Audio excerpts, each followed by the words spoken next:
Ketangkep basah, Rahmat Sulaiman 27 tahun ditangkep Samo di amuk massa gara-gara maling HP punya Ahmad di Pasar Borong 16 Ilir Plembang.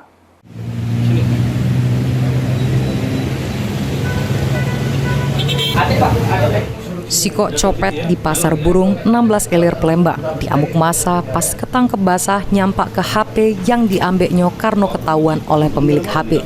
Kejadian tersebut terjadi pada Minggu 19 Mei 2024 sekira jam setengah 10 pagi.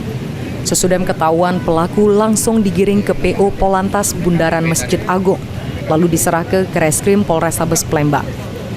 Diketahui pelaku bernama Rahmat Sulaiman, 27 tahun, warga 340 Kota Plembang.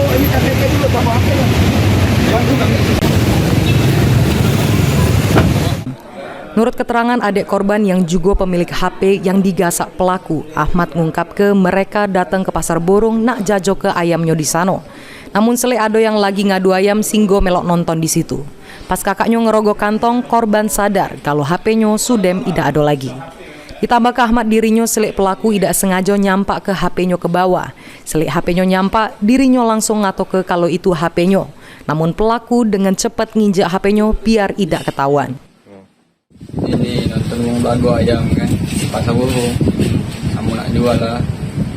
Pas nonton tak kata ngerokok ini HP kan. Mana HP kau ni? Tak katik je. Kakak tu lah je kan. Tidak katik je. Hilang je kan. Jadi dan tadi nyari belok ke belakang ini. Aku tengok dia ini mungkin nak masuk ke apa nak tak mana. Tak nyampak. Nah, HP aku langsung pijak ni HP tu. Yang pijak ni si pelaku ni? Iya, pijaknya langsung tunjuk kan. Laku mbak sudahnya. Langsung sudahnya laku mbak. Bingung aku dalam leper kan. Langsung pijak. Antara tiga ikon yang mana jatuh kan. Tadi megang rangkai asoy. Rangkai asoy dibuang juga mungkin untuk ngeloknya tadi kan. Biar licin. Rangkai asoy buang kan. Bingung dah ni cak sini nah. Langsung tingkap wo. Langsung dimasai wo. Mak ini korban langsung bikin laporan polisi atas peristiwa tersebut. Sementara pelaku sudah diamankan ke Polrestabes Plembang guna mempertanggungjawab ke perbuatannya. Lutfi, PAL TV.